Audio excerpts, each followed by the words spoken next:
अब ऐसे लोगों को मतलब ये कि टिप्पणी करते हैं जिसको हमें कोई हक नहीं करने का। ये हलवाई की दुकान पर गए, ये तो सच है, और 100 ग्राम जलेबी लिया। जब खा चुके तो दुकानदार से कहा कि अगर मैं पैसा न दूं तो क्या आप करेंगे? कहने लगे मैं 5 जूते मारूंगा। तो कहने लगे फिर 100 ग्राम और दे दो।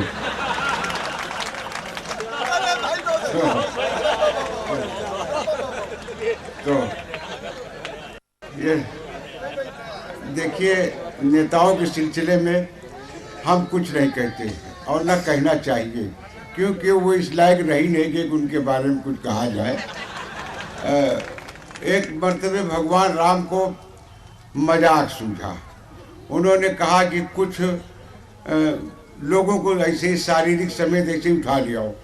एक आदमी को लेके गए, भगवान राम ने पूछा ये कौन है? कहा ये सिंधी हैं, बनाते कुछ नहीं बेचते सब कुछ है। भगवान राम ने बड़ा आदर सम्मान किया, कुर्सी दिया बैठने को। दूसरा दूध जो है तो एक खद्दरधारी बहुत तंदुरुस्त आदमी को लेके गया। भगवान राम ने पूछा ये कौन है? कहा ये नेता है। कहा ये कहाँ से है? कहा ये देश में बुरी तरह पाए जाते हैं। और भगवान राम ने न उनका स्वागत किया, न आदर सम्मान किया, न कुर्सी दिया बैठने को। तो बड़ा दुख हुआ दूध को, और उसने कहा हे राम जी, आपने सिंधी का तो बड़ा आदर सम्मान किया, कुर्सी दिया, हाथ मिलाया, और ये देश के इतने महान नेता का आपने अपमान किया, न कुर्सी दिया बैठने को और न उससे कोई बातचीत की। भगवान राम ने कहा खामोश, अगर मैं उठ जाता तो मेरी कुर्सियाँ बैठ जाता। ये तो जिससे भगवान राम पनाह मांगे उनके पनाह में हम लोग हैं। और देखिए, भ्रष्टाचार के बारे में कोई बात कहना नहीं चाहिए, क्योंकि ये हम लोगों का पैदाइशी हक है, इसमें किसी को कुछ नहीं कहना चाहिए। मैंने कभी कहा था कि कुछ दिन में पोस्टर ही छपवाए दिया जाए, कुछ दिन में पोस्टर ही छपवाए दिया जाए, जे कुछ न ले उल्टा लटकाए दिया जाए, और बात मजूरन का समझाए दिया जाए, जे मांगी मेहनताना खलियाए दिया जाए, और उठवा के दई के जीरा बहलाए दिया जाए, और बकरी के मुंह में कोहड़ा अड़ियाए दिया जाए। तो ऐसा होगा तो घूस को बुरा नहीं मानते। आइए, मैं जिस कवि और जिस फनकार को बुलाने जा रहा हूँ, उसकी आवाज़ में भी जादू है और कविता में भी जिंदगी है। कद के छोटे हैं, लेकिन कविता में हिमालय पर्वत का वो कद रखते हैं। ये नाम है भाई फारूक सरल का। मैं उन्हें आमंत्रित कर रहा हूँ कि आएँ और अपनी कविताओं और शायरी से हम सबको आनंदित करें। हम माइक उनके हवाले कर रहा हूँ, आप सबको भगवान के हवाले कर रहा हूँ। आ रहे हैं फारूक सर। बहुत अच्छा संचालन कर रहे हैं रफ़ीक शाहदानी साहब, और आज का ये कवि सम्मेलन तो वाकई में बहुत अच्छा होगा निश्चित रूप से, ये मेरा विश्वास है आपकी जागरूकता देखते हुए, आपकी चेतना देखते हुए। वरना कल के कवि सम्मेलन के बारे में जो सुना था तो हम लोग स्थितियाँ दूसरी समझ रहे थे, लेकिन आज बिल्कुल विपरीत स्थितियाँ हैं। और इसका कारण है कि आज की कवि सम्मेलन की अध्यक्षता ही एक सनकी कवि कर रहा है, इसलिए और ज़्यादा अच्छा होगा। बहुत बढ़िया बढ़िया बातें हो रही हैं। कुछ बच्चे इधर उधर देखिए घूम रहे हैं। देखिए, ये जिनकी पांडुलिपियाँ हों उनको सुरक्षित रखिए अपने पड़ोस में। एक बार कह रहे हैं कि बच्चों को बोलने से रोक दीजिए। जब सरकार इनको आदेश नहीं रोक सकी तो हम बोलने के लिए क्या करेंगे? एक बार रफ़ीक साहब ऐसे बच्चे ज़्यादा शोर कर रहे थे तो उन्होंने कहा कि बच्चों को चुप करा दीजिए, बच्चों को चुप करा दीजिए। तो उधर से कुछ महिलाएं बोली बच्चे भी कहीं चुप होते हैं। तो रफ़ीक साहब ने कहा बच्चा तो बच्चा है, अगर आप अपनी पे उतर आए तो बच्चे का बाप भी चुप हो जाएगा। तो ये गुण होते हैं महिलाओं में, अगर वो चाहेंगी तो निश्चित रूप से चुप हो जाएंगे। बड़ा अच्छा आनंद ले रहे हैं, और जो कविता के पारखी वही आनंद ले सकते हैं। एक बार जहाज़ में 3 यात्री सफ़र कर रहे थे, उसमें 2 तोता और बंदर भी थे। तो एक यात्री ने कॉल बेल दबाई, एयर होस्टेस आई, बोली आपको क्या चाहिए? तो उस यात्री ने कि कॉफ़ी ले आओ, तो एयर होस्टेस कॉफ़ी दे गई। देखा देखी में तोते ने भी बटन दबा दिया। एयर होस्टेस फिर आई, बोली आपको क्या चाहिए? कि बोले हमको चाहिए तो कुछ नहीं, हम तो मौज ले रहे हैं। फिर उसके बाद बंदर ने भी बटन दबा दिया। फिर एयर होस्टेस आई, बोली आपको क्या चाहिए? कि हम भी तोते की तरह मौज ले रहे हैं। तो एयर होस्टेस नाराज़ हो गई और उसने उठा करके बंदर और तोते को हवाई जहाज से नीचे फेंक दिया। तोता उड़ने लगा लेकिन बंदर नीचे गिरने लगा। तो तोते से बंदर ने कहा, तोते भाई मुझे बचाओ, मैं मर जाऊंगा। तो तोते ने कहा क्या तुमको उड़ना नहीं आता है? तो बंदर ने कहा उड़ना तो नहीं आता है। तो बोले फिर काहे मौज ले रहे थे? तो जिसको उड़ना आता है मौज वही लेगा। तो समझ लीजिए, एक बार तालियां बजा करके मुझे आदेश दीजिए, मैं कविता बोलूं। नेताओं के ऊपर बहुत से व्यंग पढ़े गए। भाई लवली ने व्यंग पढ़ा और रफ़ीक साहब ने कहा कि इस देश के नेता अब इस लायक नहीं रह गए हैं कि उन पर कुछ कहा जाए।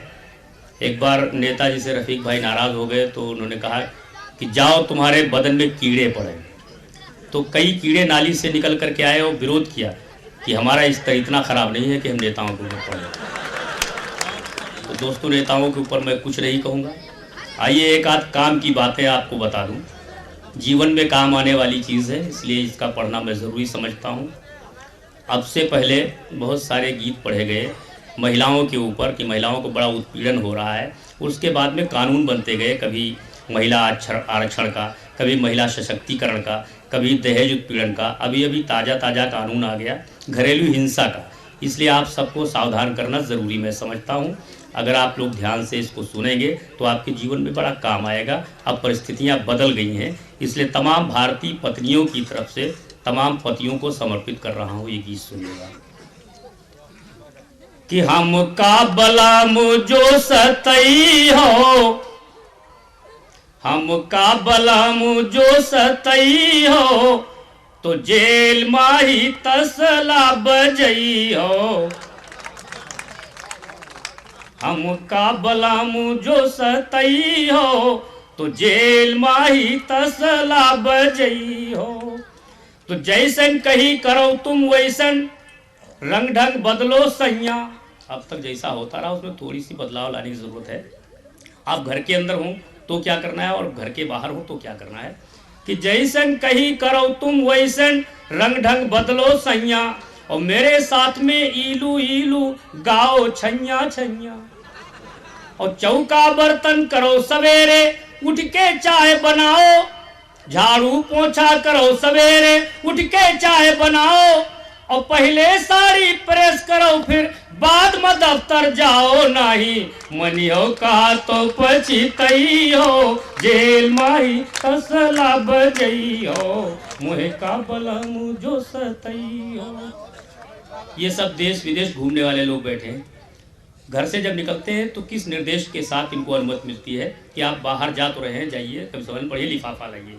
लेकिन आपको बाहर जाकर के करना क्या है, सावधानी क्या बरतनी है कि दिल्ली मुंबई पूना पटना चेन्नई या गुवाहाटी, दिल्ली मुंबई पूना पटना चेन्नई या गुवाहाटी, मोटी पतली काली गोरी लंबी हो या नाटी, और कैसी भी हो छमक छल्लो छैल छबीली बाकी। और किसी कलमुही से भी तुमने की जो ताका झांकी, कहीं राह में जो नई ना लड़ई हो, तो जेल माही तसला बजई हो। मुहे का बलम जो सतई हो। और सावधान करता हूँ उस कानून के लिए, सुनिएगा कि मुहे का बलम जो सतई हो, मुहे का बलम जो सतई हो। तो न्यायालय, अखबार, पुलिस, कानून, मीडिया जाने, सब महिलाओं के पक्ष में, आपके पक्ष में कोई है नहीं इस वक्त, कि न्यायालय, अखबार, पुलिस, कानून, मीडिया जाने, नारी अबला उत्पीड़ित असहाय दलित जग माने। और को मानी जो हमरे ऊपर तुम आरोप लगई हो, और मेरी लतियावती है यूं तुम कह का जाए बताई हो। कौनो ढूंढे गवाही न पई हो, जेल माही तसला बजई हो। और ये खास बंद सुनिएगा, अब लो तोहरी बात से अब हमारी लात सहाओ तुम। कि अब लो तोहरी बात सहन अब हमारी लाश सहो तुम, हम दिन का जो रात कही तो वही का रात कहो तुम, हम दिन का जो रात कही तो वही का रात कहो तुम, और धौंस देखियो तो भरी पई हो, थाने में रपट लिखई हो, और दावरी एक्ट महिला उत्पीड़न मां हम तो है फसई हो छा, महीना जमानती न पई हो, जेल माही तसला बजई हो, मुझका बलम जो सतई हो। एक काम की बात सुनाई, दूसरी और एक काम की बात सुनाता हूँ। ऐसे पिता अगर बैठे हों जिनके पुत्र इस योग्य हो गए हों, जिनका विवाह न हो गया हो रहा हो, तो उसके लिए एक नुस्खा बताता हूँ। मेरे पुत्र के लिए, मैंने अपने पुत्र के लिए सोचा कोई अच्छा सा संबंध मिल जाए। इसके लिए समाचार पत्र में हमने एक कॉलम निकलता है, वर चाहिए वधू चाहिए, विज्ञापन दिया कि ऐसे पुत्र के लिए एक सुंदर वधू की आवश्यकता है। पुत्र की क्या क्या योग्यताएं हैं, क्या क्या विवाह की शर्तें हैं, पढ़ता हूँ, सुनिएगा। कि मेरा लड़का है लाखों में एक, मेरा लड़का है लाखों में एक, साफ दिल का है नीयत का नेक, ऊंचे कुल का है सुंदर लुगाई चाहिए। हाँ आइए भाई साहब, बिल्कुल सही समय पर आए हैं, हम लोग थोड़ा पहले आ गए थे। हाँ जोरदार तालियों से स्वागत किया जाए। कि मेरा लड़का है लाखों में एक, साफ दिल का है नीयत का नेक, ऊंचे कुल का है सुंदर लुगाई चाहिए, बकरा बिकाऊ है कसाई चाहिए। कि मेरा लड़का है लाखों में एक, साफ दिल का है नीयत का नेक, ऊंचे कुल का है सुंदर लुगाई चाहिए, बकरा बिकाऊ है कसाई चाहिए। योग्यता कि थर्ड डिवीजन इंटर से लेकर एमए तक पास है, अफसर बाबू या चपरासी पद की उसे तलाश है, और पुलिस रजिस्टर 8 में उसका सबसे ऊपर नाम है, गिरह कटी रहजनी डकैती कर लेता हर काम है, कर लेता है डिस्को भी, खत लिखे वो जिसको भी, होनहार ऐसा जमाई चाहिए, बकरा बिकाऊ है कसाई चाहिए। विशेष योग्यता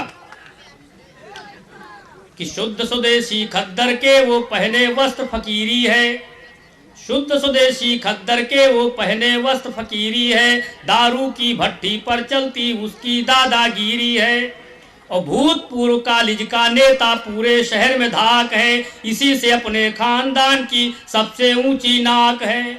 तो हो दामाद बनाना तो फौरन ही आ जाना, ऐसा जिसे बौरम हर जाई चाहिए, बकरा बिकाऊ है कसाई चाहिए। विवाह की शर्तें कि हाथ थमा दूं बेटे का उसकी बेटी के हाथ में, हाथ थमा दूं बेटे का उसकी बेटी के हाथ में, 1 लाख की रकम नकद जो लाए अपने साथ में, और फ्रिज टीवी लूं कार साथ में, नहीं जरा भी झूठ है, लेकिन इसमें 4 माह तक 15% छूट है। कि फ्रिज टीवी लूं कार साथ में, नहीं जरा भी झूठ है, लेकिन इसमें 4 माह तक 15% छूट है। लड़की मत दिखलाए और फोटो मत भिजवाए, बस मुझको तो नोटों से सगाई चाहिए, बकरा बिकाऊ है कसाई चाहिए। सबसे अंत में लिखा होता है पता, संपर्क करें। कि शहर अनोखा बात पता कुछ मुश्किल नहीं लगा पाना, पूरा ब्यौरा मिल जाएगा सीधे कोतवाली आना। शहर अनोखा बात पता कुछ मुश्किल नहीं लगा पाना, पूरा ब्यौरा मिल जाएगा सीधे कोतवाली आना। 10 रुपया मुंशी को देना हम तक वो पहुंचा देगा, 2 रुपया लेकर के जेलर फौरन तुम्हें मिला देगा। कि बस इतनी मजबूरी है लेकिन जरूरी है, पहले सगाई के रिहाई चाहिए, बकरा बिकाऊ है कसाई।